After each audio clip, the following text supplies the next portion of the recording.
नमस्कार। विद्या मंदिर में आपका स्वागत है। आज हम भारतीय संस्कृति के अनन्य पुजारी तथा राष्ट्रीय कवि मैथिली शरण गुप्त द्वारा रचित साकेत नामक महाकाव्य के एक अंश कैकेयी का अनुताप, इसके कुछ पद्यांशों की व्याख्या तथा प्रश्नोत्तर आपको बताएंगे। रानी कैकेयी के वर मांगने पर श्री राम अपने पिता की आज्ञा से वन चले गए और उनके वन जाने का समाचार जब भरत को प्राप्त हुआ तो भ्रातृ प्रेम से ओतप्रोत भरत श्री राम से भेंट करने के लिए उनके पंचवटी स्थित आश्रम में पहुँचे।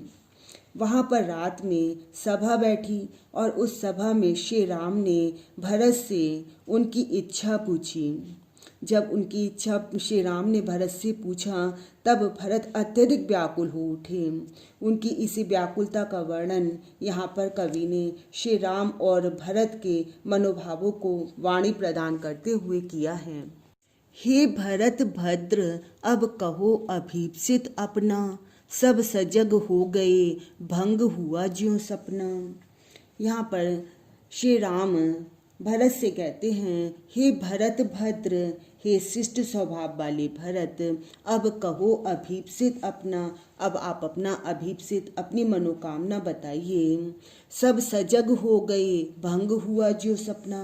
वहाँ पर सभा में जितने भी लोग उपस्थित थे वह सब सजग हो उठे और भंग हुआ जो सपना, ऐसा लगा मानो सब स्वप्न देखते हुए सो रही हों और उनका सब स्वप्न जो है वो भंग हो गया हो और सब उठकर बैठ गए हों। हे आर्य रहा क्या भरत अभीप्सित अब भी, मिल गया अकंटक राज्य उसी जब तब भी। अब भरत जब श्री राम के इन वचनों को सुनते हैं तो अत्यधिक दुखी होते हैं और कहते हैं कि हे मेरे प्रिय राम, मेरे भ्राता राम, रहा क्या भरत अभीप्सित अब भी, क्या भरत की अब भी कोई मनोकामनाएं रह गई हैं। मिल गया अकंटक राज्य उसे जब तब भी, जिसको आज जो है बाधा रहित अकंटक राज्य, बाधा रहित राज्य प्राप्त हो गया हो, उस भरत की अब क्या मनोकामना शेष रह गई होंगी। पाया तुमने तरु तले अरण्य बसेरा, रह गया अभीप्सित शेष तदपि क्या मेरा। भाई राम अब तुमने तरु तले वृक्ष के नीचे कुटिया बनाकर अरण्य बसेरा मिल गया तुम्हें, अरण्य बसेरा तुमने प्राप्त कर लिया। अब तो इस पर भी मेरा क्या रह गया अभीप्सित शेष तदपि क्या मेरा, क्या अब भी मेरी कोई मनोकामना, मेरा कोई अभीप्सित शेष रह गया है।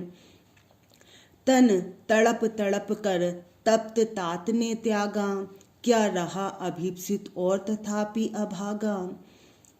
तन शरीर मेरे पिता ने तड़प तड़प कर मेरे पिता ने अपने शरीर को त्याग दिया, अब क्या उसके बावजूद भी मेरी कोई मनोकामनाएं, मेरी कोई इच्छाएं शेष रह गई।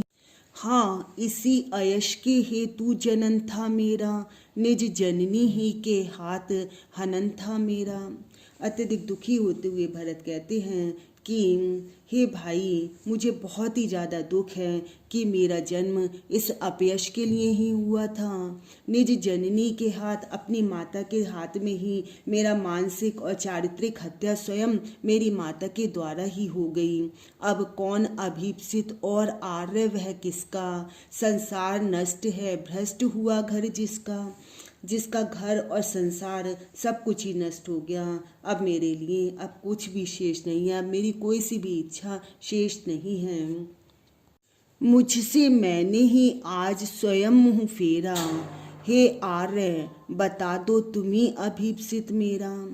अब भरत पुनः कहते हैं कि हे भाई, मुझसे मैंने ही आज स्वयं मुँह फेरा, मतलब मुझे जो है आज अपने जीवन से ही अत्यधिक ग्लानि हो गई है, मैंने स्वयं से अपने आप ही मुँह फेर लिया है।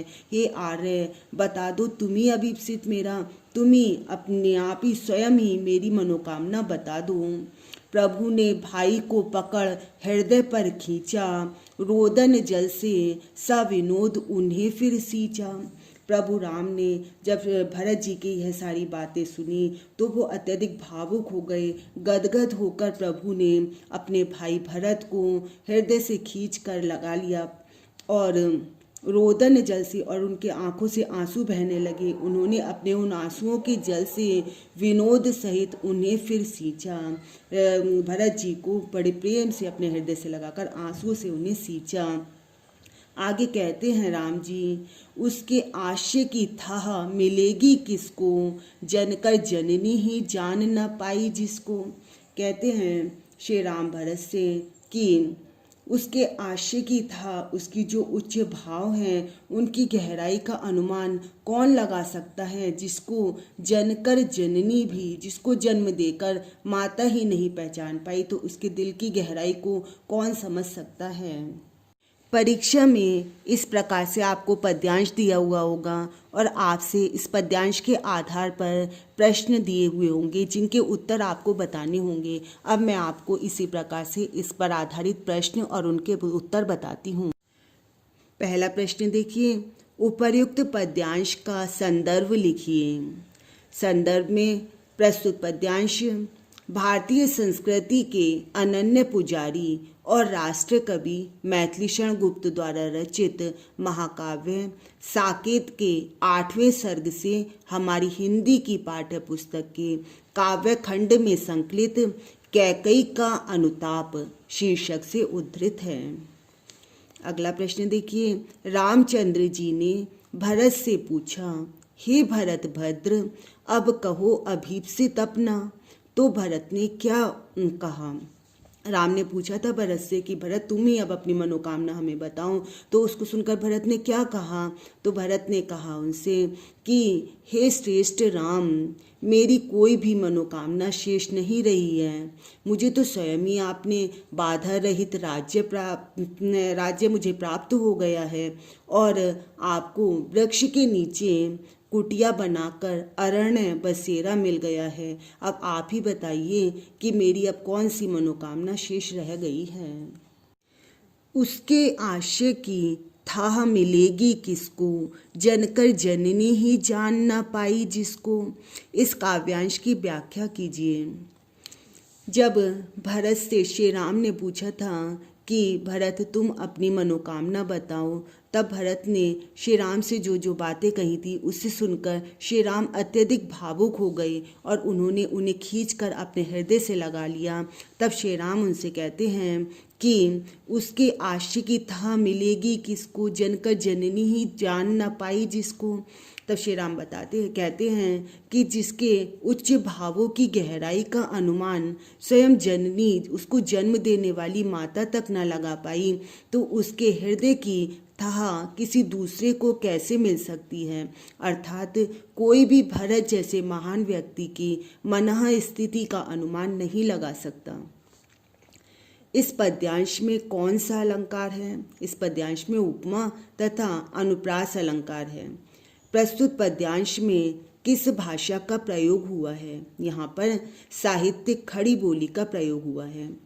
इस पद्यांश में कौन सा रस है? इस पद्यांश में शांत रस है। इस पद्यांश में कौन सी शैली तथा कौन सा गुण है? यहाँ पर प्रबंधात्मक शैली है तथा प्रसाद गुण है। जब कैकई राम और लक्ष्मण की आपस में बातचीत सुनती हैं, वो उन दोनों का प्रेम देखती हैं, तब उनके मन में अपने किए की अत्यधिक ग्लानि महसूस होती है। तब वह भरत को निर्दोष साबित करते हुए कहती हैं, दुर्बलता का ही चिन्ह विशेष शपथ है, पर अबला जन के लिए कौन सा पथ है। अब रानी कैकई शपथ खाती हैं, परंतु कहती हैं वह कि शपथ अर्थात सौगंध खाना यद्यपि दुर्बलता का ही चिन्ह है। यद्यपि कोई व्यक्ति शपथ खाता है तो यह उसकी कमजोरी का ही प्रतीक है, कमजोरी का ही प्रमाण है। पर अबला जन के लिए कौन सा पथ है, परंतु अब मुझ अबला के लिए सौगंध खाने के अतिरिक्त कोई अन्य रास्ता नहीं है। यदि मैं उकसाई गई भरत से हूँ तो पति समान ही स्वयं पुत्र भी खूँ। अब कहती है रानी कैकई कि इस मतलब वह सौगंध खाकर अपनी बात को कहती हैं कि वास्तविकता तो यह है कि मुझे इस कार्य के लिए भरत ने तनिक भी नहीं उकसाया, अर्थात राम को वन भेजने के लिए और भरत को राज्य दिलाने के लिए भरत ने मुझे कभी भी नहीं उकसाया। यदि मैं उकसाई गई भरत से हूँ, यदि मुझे इस बात के लिए भरत ने जरा सा भी उकसाया हो, तो पति समान ही स्वयं पुत्र भी खोऊं। तो जिस प्रकार से मैं अपने पति को मैंने खो दिया है, उसी प्रकार से मैं अपने पुत्र को भी खो दूं। ठहरो मत रोको मुझे, कहूँ सो सुन लो, पाओ यदि उसमें सार उसे सब चुन लो। वहाँ पर उपस्थित जितने भी जनसभा है, सभा में उपस्थित लोग हैं, उनसे कहती हैं कैकई कि ठहरो मत रोको मुझे, मैं जो बात अपनी कह रही हूँ उससे मुझे बिल्कुल भी मत रोको, कहूँ सो सुन लो, जो भी मैं कुछ कह रही हूँ उसको आप सब सुन लो। पाओ यदि उसमें सार उसे सब चुन लो, यदि आप उसमें कुछ भी सार पाओ तो आप सब उस मेरी इस बात को चुन लो। करके पहाड़ सा पाप मौन रह जाऊं, राई भर भी अनुताप ना करने पाऊं।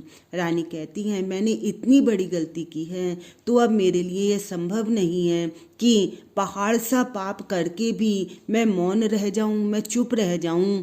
अब कम से कम मैं राई भर भी अनुताप ना करने पाऊं, कम से कम मैं राई के समान छोटा सा पश्चाताप तो कर सकूं। इतना बड़ा पाप करने के बाद मुझे थोड़ा सा पश्चाताप करने का मौका मिले।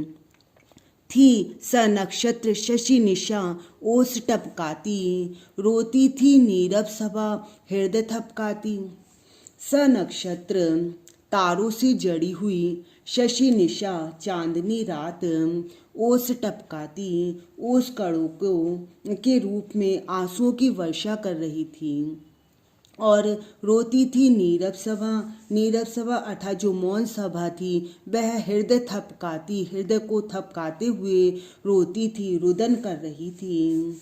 मतलब तारों से जो जड़ी हुई चांदनी रात थी वह ओस कणों के रूप में आंसुओं की वर्षा कर रही थी और नीचे जो नीरव सभा थी, जो शांत सभा थी, मौन सभा थी, वो हृदय को थपकाते हुए रुदन कर रही थी। उल्का सी रानी दिशा दीप्त करती थी, सब में भय विस्मय और खेद भरती थी। जिस रानी ने उल्कापात करके अयोध्या के समाज को नष्ट कर दिया था, आज वही रानी दिशा दीप्त करती थी। वह आज वही रानी जो थी अंधकार में सब जगह प्रकाश कर रही थी, सब में भय विस्मय और खेद भरती थी। अब रानी जो अनुताप कर रही थी, रानी अपने अनुताप से उपस्थित जो जन समुदाय था उसमें भय विस्मय और खेद यह के भाव जो हैं वो एक साथ भर रही थी। अब रानी कहती है क्या कर सकती थी मरी मंथरा दासी। वह कहती है जो वो मंथरा दासी थी वो तो केवल एक साधारण सी दासी ही थी, वो बेचारी क्या कर सकती थी। मेरा ही मन रह सका ना निज विश्वासी, मेरा मन जो था वह ही अविश्वासी हो गया और मेरे मन ही बदल गया था। अतः नहीं तो जो मंथरा दासी थी वह क्या कर सकती थी, यह सब कुछ मेरी ही गलती के कारण हुआ है। प्रश्नोत्तर देखिए। प्रस्तुत पद्यांश में कवि एवं कविता का नाम लिखिए। इस पद्यांश के कवि कौन से हैं और कविता कौन सी है। कवि है मैथिली शरण गुप्त तथा कविता का नाम है कैकई का अनुताप। दुर्बलता का ही चिन्ह विशेष शपथ है, इस पंक्ति का भाव स्पष्ट कीजिए। ये जो पंक्ति थी कि दुर्बलता का ही चिन्ह विशेष शपथ है, इसका भाव यह है कि प्रायः अपनी बात को सही सिद्ध करने के लिए लोग शपथ खाते हैं। हम कोई गलती कर देते हैं, उस बात को हम सही स्पष्ट करने के लिए या वास्तव में हमने सही किया है उसको सही बताने के लिए शपथ खाकर बताते हैं। यह प्रवृत्ति शपथ खाने वाले की दुर्बलता को ही स्पष्ट करती है। जब हम अपनी बात किसी प्रकार से स्पष्ट ना कर पाएं और शपथ खाकर बताएं तो यह हमारी बात दुर्बलता को ही स्पष्ट करती है। प्रस्तुत पद्यांश में कैकई के किस भाव को व्यक्त किया गया है। प्रस्तुत पद्यांश में कवि ने अपूर्व ढंग से कैकई के पश्चाताप के भाव को व्यक्त किया है। कौन से भाव को व्यक्त किया है? कैकेयी जो पश्चाताप कर रही थी तो उनके पश्चाताप के भाव को व्यक्त किया है। उल्का सी रानी दिशा दीप्त करती थी। इस पंक्ति में कौन सा अलंकार है? इस पंक्ति में उपमा अलंकार है। भरत को निर्दोष साबित करने के लिए कैकेयी क्या कहती हैं? भरत को निर्दोष साबित करने के लिए कैकेयी सौगंध खाते हुए यह बताती हैं कि इस कार्य के लिए मुझे भरत ने कभी भी नहीं उकसाया। भरत तो इस बात को जानते भी नहीं थे। यदि मुझे भरत ने जरा भी इस बात के लिए उकसाया हूँ तो मैं अपने पति की तरह अपने पुत्र को भी खो दूँ। प्रस्तुत पद्यांश में किस भाषा का प्रयोग हुआ है? यहाँ पर साहित्यिक खड़ी बोली का प्रयोग हुआ है। प्रस्तुत पद्यांश में शैली, रस तथा गुण बताइए। यहाँ पर प्रबंधात्मक शैली है, शांत रस है तथा प्रसाद गुण है। मुझे उम्मीद है कि आपको कैकेयी का अनुताप, इसके पद्यांशों की व्याख्या तथा प्रश्नोत्तर अच्छी प्रकार से समझ में आए होंगे।